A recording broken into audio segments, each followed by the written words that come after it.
អ្នកទាំងអស់គ្នាធ្លាប់ឮជំងឺបាក់ទឹកចិត្តធម្មតាប៉ុន្តែប្រហែលជាមិនដែលឮជំងឺបាក់ទឹកចិត្តលាក់មុខទេជំងឺបាក់ទឹកចិត្តលាក់មុខជាភាសាអង់គ្លេសហៅថា mass depression គឺជាទម្រង់នៃជំងឺបាក់ទឹកចិត្តមួយប្រភេទដែលប្លែកនិងពិបាកក្នុងការកត់សម្គាល់បំផុតហើយមូលហេតុដែលធ្វើឲ្យយើងហៅថាជំងឺបាក់ទឹកចិត្តលាក់មុខដោយសារតែអ្នកជំងឺអត់បានបង្ហាញចេញជាអារម្មណ៍ស្ងួតស្ងាត់យំសោកឬក៏អស់សង្ឃឹមដូចជំងឺបាក់ទឹកចិត្តធម្មតានោះទេហើយវាបែរជាបង្ហាញចេញជាការឈឺចាប់ឬក៏អាការៈរាងកាយដែលមិនស្រួលទៅវិញចំណុចដែលគួរឲ្យចាប់អារម្មណ៍ទៀតនោះគឺសម័យខ្លួនអ្នកជំងឺខ្លួនឯងហ្នឹងជា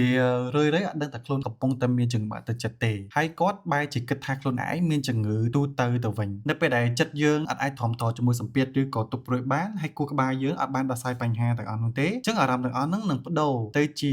មានការឈឺចាប់ដល់រាងកាយដែលមានសញ្ញាដូចជាពេលខ្លះក៏ឈឺក្បាលឬក៏ឈឺខ្នងឬក៏ឈឺស្មាឬក៏ឈឺសាច់ដុំពេញរាងកាយដោយគ្មានមូលហេតុច្បាស់លាស់ទោះបីជាលេបថ្នាំមិនក៏ដោយក៏អត់បាត់ឈឺទៅវិញដែរក្រៅពីនឹងទៀតក៏មានអាការៈឈឺពោះចុកអួលឬក៏ហើមពោះភើរាគរូសឬក៏ទល់លាមកញឹកញាប់ដែលគូពេទ្យមួយចំនួនយល់ច្រឡំថាអ្នកជំងឺមានជំងឺកាពះឬក៏ជំងឺពោះវៀនខ្សោយសញ្ញាផ្សេងទៀតដូចជាមានអារម្មណ៍ថាល្វើយគ្មានកម្លាំងកាហាយទោះបីជាគាត់អត់បានធ្វើការងារអីធ្ងន់ធ្ងរទេហើយនឹងបានគេងគ្រប់គ្រាន់យ៉ាងណាក៏ដោយអ្នកជំងឺក៏មានអាការៈគេងលក់ឬក៏ភ្ញាក់កដាលអាត្រៀតញឹកញាប់ឬក៏អ្នកខ្លះគាត់គេងច្រើនហួសហេតុពេកគេងអត់ចង់ក្រោកទេអ្នកជំងឺមួយចំនួនក៏មានអាការៈស្តៀងជាមួយនឹងជំងឺស្រឹតដែរគឺណែនទ្រូងថប់ដង្ហើមបេះដូងលោកញាប់ដែលអ្នកជំងឺភ័យខ្លាចតែខ្លួនឯងនឹងមានជំងឺបេះដូងចឹងមិនបានជំងឺបាក់ទឹកចិត្តនឹងវាលាក់មុខអញ្ចឹងវាមិនបង្ហាញអារម្មណ៍មកខាងក្រៅអញ្ចឹងដោយសារតែខួរក្បាលមកអ្នកជំងឺព្យាយាមបដិសេធឬក៏បង្ក្រាបការឈឺចាប់ផ្លូវចិត្តធ្ងន់ធ្ងរដូចជាការខកចិត្តការខកបំណងឬក៏វិប្បដិសារីព្រោះខ្លាចចិត្តខ្លួនឯងធំអត់បាននៅពេលអារម្មណ៍ទៅបានសង្កត់ចិត្តខ្លាំងពេកទៅវាផ្ទុះចេញ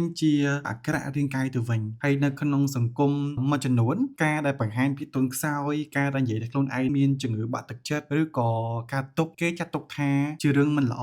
ឬក៏គេអាចនិយាយថាវាជាការអាម៉ាស់នៅចំពោះមុខអ្នកដទៃអញ្ចឹងហើយអ្នកជំងឺសួរទ្រាំលាក់អារម្មណ៍រហូតដល់ខួរក្បាលគាត់ផ្លាស់ប្ដូរការឈឺចាប់ផ្លូវចិត្តទៅជាឈឺរាងកាយទៅវិញដែលសង្គមងាយនឹងទទួលយកហើយនឹងងាយអាណិតអាសូរជាងអញ្ចឹងអ្នកដែលមានជំងឺបាក់ទឹកចិត្តលាក់មុខពាក្យច្រើនគាត់មានទម្លាប់ដើររកពេទ្យមិនឈប់ពួកគេមានអាការៈឈឺក្បាលឈឺពោះរួចក៏ទៅជួបគ្រូពេទ្យផ្នែកទូទៅឬក៏គ្រូពេទ្យឯកទេសជំងឺកាពះឬក៏សរសៃឈាមគ្រូពេទ្យធ្វើការពិនិត្យឈាមអេកូថត CT scan MRI ប៉ុន្តែលទ្ធផលបង្ហាញថារាងកាយគាត់ធម្មតាអត់មានខុសខែទាំងអស់អ្នកជំងឺចាប់ផ្ដើមអត់អស់ចិត្តគិតថាគ្រូពេទ្យមើលអត់ឃើញរួចក៏បដូរទៅរកគ្រូពេទ្យម្នាក់ទៀតពីមួយកន្លែងទៅមួយកន្លែងញ៉ាំថ្នាំរាងកាយរាប់មុខយ៉ាងណាក៏ដោយក៏នៅតែអត់បាត់ឈឺដែររបៀបនៃការសម្គាល់បុគ្គលដែលគាត់មានជំងឺបាក់ទឹកចិត្តលាក់មុខគឺយើងអាចសង្កេតចំណុចមួយចំនួនទី1លេបថ្នាំព្យាបាលជំងឺទូទៅអត់មានសុខភាពលេបថ្នាំព្យាបាលកាពះសន្លាក់ឬក៏ថ្នាំបាក់ខែជិះចាប់អស់រាប់ខែអាការៈអត់ថយសោះហើយប្រែប្រួលទៅតាមស្ថានភាពអារម្មណ៍របស់គាត់ដូចជាការឈឺក្បាលឬក៏ឈឺពោះវានឹងរើឡើងខ្លាំងនៅពេលដែលគាត់មានអារម្មណ៍ថាសម្ពាធការងារឬក៏មានរឿងទាស់ទែងនៅក្នុងគ្រួសារឬក៏ខកខ្វាយច្រើនហួសហេតុពេកហើយយើងសង្កេតឃើញថាអ្នកជំងឺបាត់បង់ចំណង់អាហារអត់សូវចង់ធ្វើអីដែលខ្លួនឯងធ្លាប់ចូលចិត្តធ្វើពីមុនមកដូចជាលេងចង់ទៅជួបមិត្តភ័ក្តិលេងចង់ទៅមើលកុននិងមានអារម្មណ៍ថាមួម៉ៅខុសធម្មតាសារដាស់តឿនបើសិនអ្នកទាំងអស់គ្នាឬក៏មនុស្សជុំវិញខ្លួនរបស់អ្នកទាំងអស់គ្នាឧស្សាហ៍ឈឺថ្កាត់រាងកាយរ៉ាំរ៉ៃរកគ្រូពេទ្យអស់ច្រើនកន្លែងញ៉ាំថ្នាំអស់រាប់មុខយូរខែយូរឆ្នាំហើយអត់ជាគ្រូពេទ្យប្រាប់ថារកអត់ឃើញអីទេគុំចាំយូរគុំរារែកសាកល្បងមកជួបគ្រូពេទ្យឯកទេសជំងឺផ្លូវចិត្តមើលក្រែងលោកជំងឺនឹងបានប្រសើរ